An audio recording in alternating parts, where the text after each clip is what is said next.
a cor dos rosés, ela vai depender muito do enólogo, do estilo de rosé que ele quer fazer, tá? Ah, eu trouxe aqui, na verdade, uma coisa curiosa. Bom, daqui a pouco eu mostro para vocês, mas eu trouxe uma coisa curiosa que vai ajudar vocês também a entender essa questão da cor do rosé. Mas vamos lá. A gente tem os vinhos brancos e a gente tem os vinhos tintos. Até aí tudo bem, né? Até aí beleza. E aí eu pergunto, o que é um vinho rosé?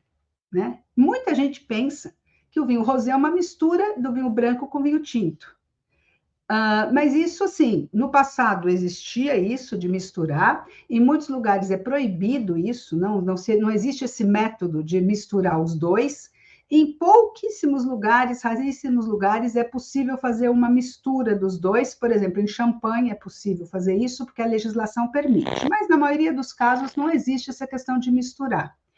O que existe é que para fazer o vinho rosé, a gente precisa extrair um pouco da cor da casca da uva tinta. Então, a primeira coisa que a gente precisa lembrar sempre é que um vinho rosé, ele precisa de uma participação de uma uva tinta. Na verdade, quando a gente fala de cor do vinho, voltando um pouquinho para trás, né? Quando a gente fala de cores, né, dos vinhos, na verdade a gente só tem dois tipos de uva para fazer vinhos. Se você parar para pensar, você vai ver, a gente só tem uva branca ou uva tinta, né? A uva branca, né, que é a casquinha, né, clarinha, branca, e a uva tinta, que é a casca escura, que é onde tem os pigmentos de cor. É lá que está a cor, né, na casca da uva tinta. Então, ok, você vai fazer vinho branco com a uva branca, muito bom, vai sair um vinho branco. Você vai fazer um vinho tinto com a uva tinta, muito bom, você vai ter que deixar a casca da uva junto para extrair a cor. Porque olha que interessante, se você não deixar a casca da uva tinta, você também vai fazer um branco de uva tinta. Não sei se vocês já degustaram algum branco de uva tinta, mas existe os vinhos brancos feitos de uma uva tinta. Mas só tem duas cores, ou é a branca ou é a tinta. Só que o que acontece? A decisão do enólogo na hora de fazer o rosé é justamente a quantidade de cor que ele vai extrair dessa casca para não transformar aquele vinho num vinho tinto, mas sim conseguir um vinho rosé. Ah, Lília, mas então eu só faço vinho rosé com uvas tintas? Não, não. Você pode ter participação de uva branca também para fazer esse rosé. Você pode fazer uma mistura, né, de uvas brancas e uvas tintas. Mas você vai precisar da uva tinta para dar a tonalidade, né, do rosé, para dar a cor, na verdade, do rosé. E depois, essa é uma questão também interessante, né? Quando a gente estuda as cores, cores em geral, tá? Você tem o matiz, que é a cor. Então, a cor é a cor vermelha, por exemplo, tá?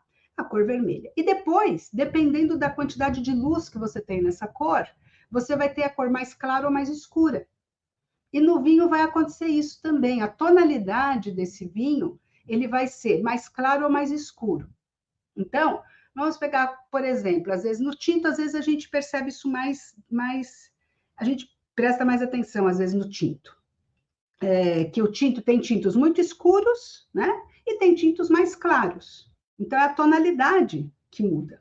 Né? Às vezes a cor é a mesma, é uma cor rubi, né? É uma cor assim, cereja, uma cor violeta, mas às vezes ela é mais escura ou mais clara.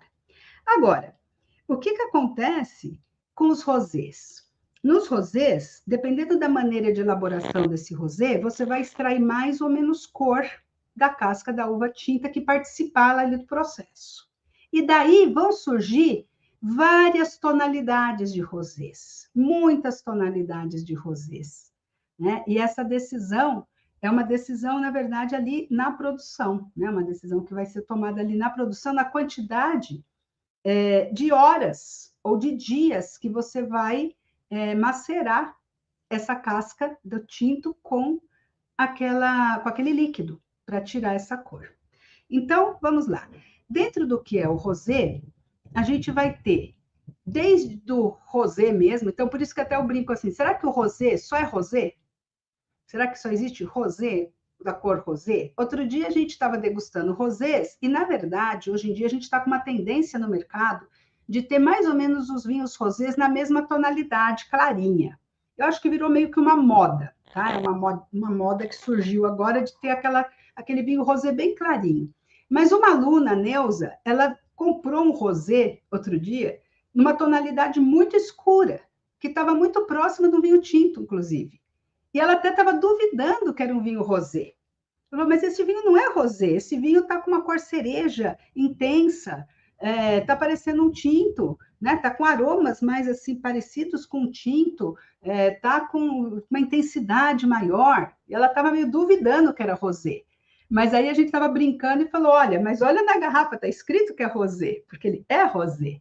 Porque, na verdade, se você parar para pensar, se você fizer uma régua, você vai perceber que existem dentro da tonalidade do vinho rosé, você vai ter rosés que se aproximam mais dos brancos, então são mais clarinhos, né? Então é quase um branco. Esse mesmo Mediterrâneo que eu degustei lá na feira, ele era tão clarinho, que era quase pálido, assim, quase aguadinho, quase não se via esse rosáceo, né? Era quase rosáceo. E você vai ter aqueles rosés que se aproximam mais dos brancos, em termos de cor, e você vai ter rosés que se aproximam mais dos tintos, em termos de cor, com mais potência, com mais escuros, de uma cor mais cereja, mais framboesa, né, mais avermelhado. Mas eles continuam sendo rosés, não chegam a ser um tinto. Só que eles estão mais para o lado do tinto.